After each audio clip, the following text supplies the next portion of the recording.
17 years ago, at least as of making this video, a movie came out that would take the world by storm, Ratatouille. Even after all these years, it's still one of the most beloved movies ever. And yet, they never made a game out of it. Well, they did, but it wasn't even a cooking game, it was a parkour game. And it's old. Like really old. So, I'm gonna make a Ratatouille cooking game. Okay, so here's the current plan. You play as Remy, and you're controlling the cook.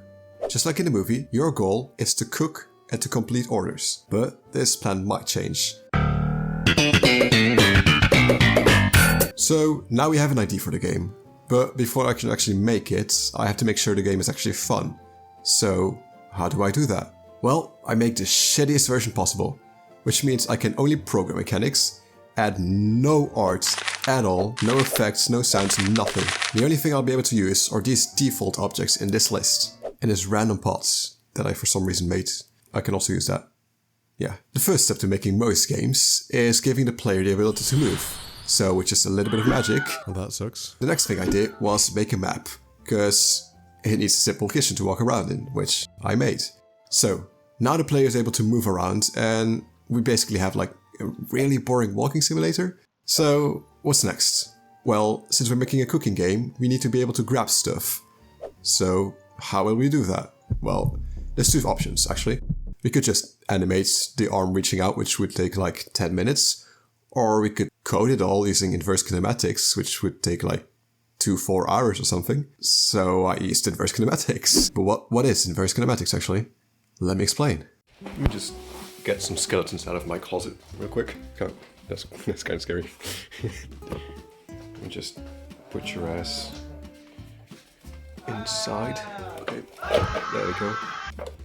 You good, bruv? So, you guys want to know what inverse kinematics is. So, this is force kinematics. You move the first bone, second bone, third bone, or whatever, moves with it. What we want to do, we don't want to do this traditional animation work.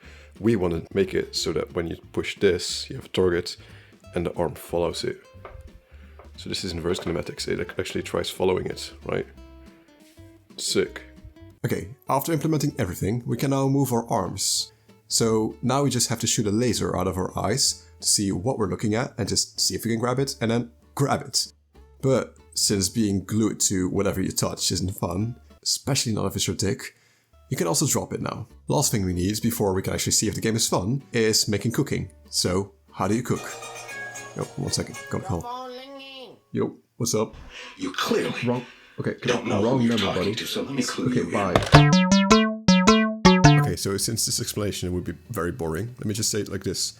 You have a cylinder, sphere around it, food inside sphere, cooks or boils. If certain time, done. You did understand that, right? Let me simplify it. Sphere, cook, boil, enough time, done. With that, the game is done, which means we can actually see if it's fun. So let's send a version to people and see what they think.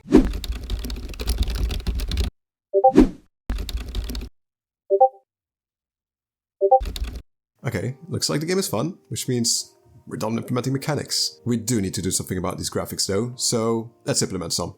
Okay, so since this is supposed to be a Ratatouille game, I will base myself on that movie in order to create these 3D assets. So I made this cooking station based on the one you can actually see in the movie. But it looks really weird in this boring scene, so let's fix that. Remember how I said I was going to be faithful to the movie assets? Of course you do, it was like 5 seconds ago. You're not dumb. Well, here's the floor from the movie. That's all you get though. Okay, you get a pot as well, but that's it. No, seriously. Or none of these, they're just assets I got from the internet. One of the assets I got from the internet was a pan, and you might be thinking, oh, that's perfect for cooking a good steak.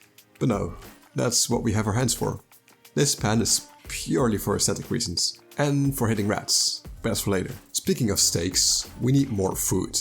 So I added fries, carrots, and potatoes. Actually, potatoes and fries are the same thing. I'm a dumbass. Anyways, you can cook them, and they will turn beautifully golden brown. Okay, that's not... Okay, at least I have a second pair. Okay, let me just... Okay, that's burned as well.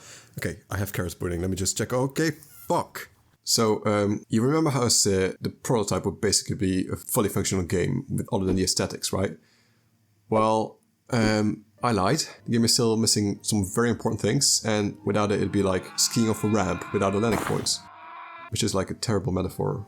Like, who wrote... Oh yeah, me. I wrote that, yeah. So, what's this mysterious thing? Orders. Well, that and reviews, but that's for later. The way restaurants usually work is there's customers who walk in and order stuff. But what's that? Oh right, rats. In the movie, there's a rat who controls the main character. Which, like, does he help him with more than just cooking? Is it just cooking? No, it's a kids movie, dumbass. But in this game, the rats on the hats would just be in the way, right? Because, look at this, I just made a visualization for you. Would just be in the way. So, instead of that, I gave them a new job, which their little hands are perfect for. Stealing things. Well, that and working in a factory in China for 2 cents an hour. But I don't have a factory in China. Allegedly. So, I found this model and gave it some life. Pourquoi suis-je en vie? Juste une seconde, je dérivais seul dans l'espace, sans personne pour perturber mon errance infinie. Pourquoi m'as-tu réveillé, humain? Oh, you're supposed to steal stuff. Est ce mon but? Ma raison d'exister? Pour voler des choses? Yeah, now go do it, you lazy shit. Now there's rats running around the kitchen, stealing random food, and then running away using this kind of funny human animations that look very fucking weird. So, other than not having rats, the way restaurants usually work is there's a customer who walks in and like orders stuff. But the way mine works right now is there's a crazy man walking around in the kitchen, naked, cooking steaks and yelling, "Well done! Well done! How about you get the fuck out of my kitchen, rats?" Don't mind Jeremy though, we're giving him a purpose right now. Hey, Jeremy, here you go. You can now take orders, so you have a purpose. Oh wow, thank you. I didn't know Wait, what's happening? Why does it keep increasing? It's still, stop! So, now that we actually have orders, Jeremy actually has a use in his kitchen. But now he can just cook and complete orders forever. We need a way to actually finish the game. So, that's what this thing is for. A countdown. When the timer runs out, or you complete all the orders, you will get the daily restaurant reviews from the harshest critics in Paris saying things like, "This video was wonderful, but I'm shutting it down because it used child labor." Wait, what?